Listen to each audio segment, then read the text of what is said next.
Hi friends, Sunday రోజైతే నేను bagara rice and mutton curry prepare చేశాను. చాలా బాగా వచ్చిందండి. టేస్ట్ అయితే సూపర్గా ఉంది. అమ్మ వాళ్ళైతే వచ్చారు, అందుకని చెప్పేసి ఎక్కువ క్వాంటిటీలోనైతే ప్రిపేర్ చేస్తున్నాను.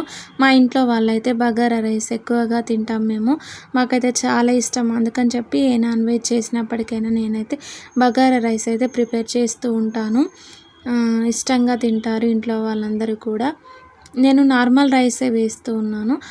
బాస్మతి రైస్ ఏమి యాడ్ చేయడం లేదు. నాకు ఎక్కువగా బాస్మతి రైస్ అంటే కొంచెం తినాలనిపించదు. ఇదైతే మంచిగా తినాలనిపిస్తుందని చెప్పేసి మటన్ కర్రీ అయితే ప్రిపేర్ చేస్తున్నాను కదా. ముందే మటన్ని కుక్కర్లో వేసుకొని ఉడికించుకుంటున్నాను. అలాగే పెద్ద గిన్నె స్టవ్ పైన పెట్టుకొని ఆయిల్ వేసుకొని దాంట్లో బగారా ఆకు, అలాగే ఆనియన్స్, పచ్చిమిరపకాయలు, అల్లం వెల్లుల్లి పేస్ట్, పసుపు వేసుకొని అల్లం వెల్లుల్లి పేస్ట్ పచ్చివాసన పోయేంత వరకు మంచిగా ఫ్రై చేసుకోవాలి. అలాగే దాంట్లోనే కొత్తిమీర, పుదీనా కూడా వేసుకొని అవి మంచిగా ఫ్రై అయిన తర్వాత టమాటాలని ఇలా మిక్సీ పట్టి వేసుకుంటున్నాను. అలా వేసుకుంటే టేస్ట్ బాగుంటుంది.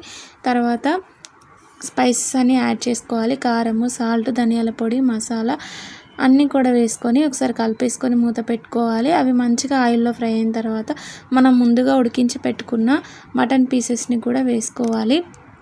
ఆల్రెడీ మనకు కుక్కర్లో ఉడికాయి కాబట్టి నేను వాటర్ని కొన్ని వేస్తున్నాను, ఎక్కువగా వేయలేదు. వాటర్ని వేసుకొని మంచిగా ఒక 15 మినిట్స్ వరకు అయితే ఉడికించుకోవాలి. అంతే, మనకు ఎంతో టేస్టీగా కర్రీ అయితే రెడీ అయిపోతుంది. చివరిలో కొత్తిమీర, పుదీనా యాడ్ చేసుకోవాలి.